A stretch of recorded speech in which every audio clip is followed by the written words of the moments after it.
And I'm using you again, Bara. I don't know what it is. I cannot stitch videos. My mic is not working. I recorded a whole video and it was muted. Please go to the video that this comment comes from, my little brother. It is referencing by Eckhart Tolle's definition of the dark night of the soul. And I actually took it from his. I wanted to clarify, although that last video, that is the beginning of a dark night and how a lot of people go into it. There could be a death in the family. It's a deep depression, but it's more than that. It is literally like a jolt into your enlightenment. It's a fast forward button into your spiritual awakening. If any of you guys are going through something like that, please go check out his books. The Power of Now is my favorite. I would start with that one.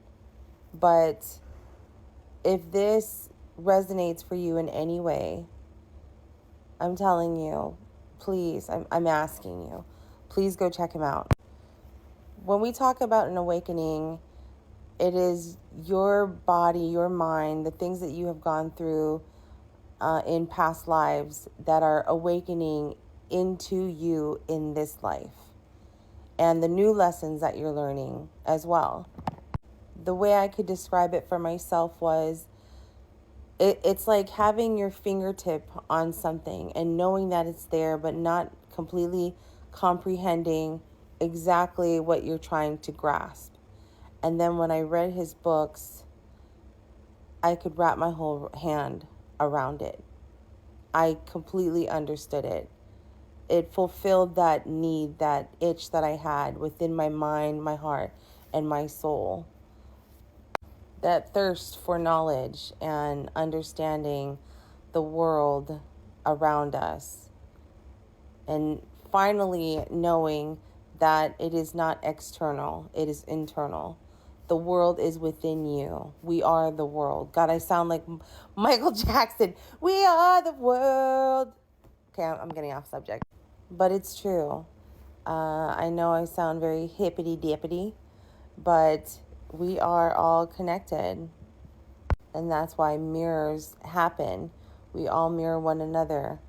It's an intricate dance of souls in order for us to come together and enlighten, raise the vibration of the world, of the universe. You'll also notice that when you go through a dark night, there are specific relationships, things that you are going through at that time that make you think, that make you go within. It's all encompassing. It's all meant to happen intrinsically. That was the beginning of the darkest and hardest time between my twin and I. And I can positively and happily say that that period has finally ended. It's finally over. Let's talk about twin flames for a second, okay? So, a lot of people ask me what that is because I am so open about my relationship with my twin on this app. It has nothing to do with that Netflix special. That is a cult. That whole Netflix special, that is just someone taking advantage of someone's spirituality and using it for profit, which in turn discredits what we are and who we are. That's a cult. We are not a cult. And it is not a belief. This is a knowing. If you're a twin, there's something within you that when you are born, you know that there is another piece of you out there in the universe that you're meant to connect to. And you long for that person. You long for that connection. It's not just a let me meet another soul and, make babies and get married. No, this is deeper than that. I am an example kind of person, so I will use me and my twin as an example. So when him and I met, it's always going to be like an odd way of meeting each other. We met here on this app. We had been friends for a couple of years before we even spoke to each other. And even the way that we started speaking was odd in itself. It was crazy in itself.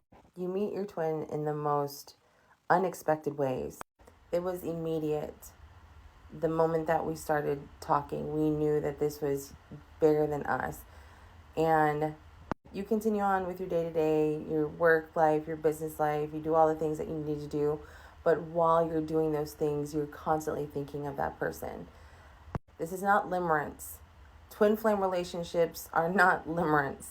A lot of people like to try and discredit us because, one, it either triggers something within them that they cannot accept that there's something larger than you yourself.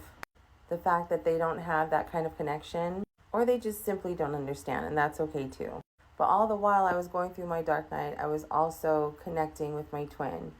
And the runner chaser thing also happens at that time. So the dark night of the soul for the both of us was very, very heavy. And the more I learned about him, the more I knew what we were. And we've talked about it. He understands, and he's conveyed the same emotions, the same feelings, the same thoughts. Twin flames are usually your black sheep. We've gone through really hard lives since our childhood, and there's a purpose in that. We are meant to raise the vibration of the planet, to bring everyone back to unconditional love. That is the highest vibration there is, that and gratitude. So you may have similar backgrounds, you may come from the same place, one might have moved away. Names, birthdays, the amount of children you have, the cars that you drive, it's deeper than just having the same favorite color. Let me just say that. You can also have very similar features, physical features. And when we come together, we learn together and we trigger each other even harder. That's why I always say the twin flame journey is not for the weak. It's very hard, very difficult. But we're not in it just to be in love with each other. Yes, twin flames are domestic relationships. And when we meet, majority of us, one is either in a relationship or both, and the other is single. And that in itself has its purpose as well. There's lessons in that. But it is built with unconditional love and immediate trust in one another. There's an understanding that that twin of yours has to go through certain lessons in those relationships, so you never try to break it apart.